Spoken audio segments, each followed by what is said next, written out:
જય માતાજી મિત્રો, હીરો HF ડિલક્સ BS6નું મોડલ છે. ગાડીને કસ્ટમરે રિક્ષામાં ભરીને લાવી છે. મિત્રો, કસ્ટમરે હમણાં જ કોઈ અધર ગેરેજ પર વાલ પિસ્ટનનું કામ કરાવ્યું છે, પણ આના જે વાલ છે તે બેન્ડ થઈ ગયા છે. હું તમને બતાવું.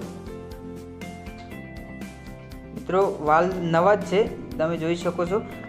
એમાં ઇનપેકવાળો વાલ, જે એક મિનિટ, આ વાલ ઇનપેકવાળો વાલ, અને વાલ ઓરિજિનલ પણ નાખ્યા છે, છતાંય બેન્ડ થઈ ગયા છે.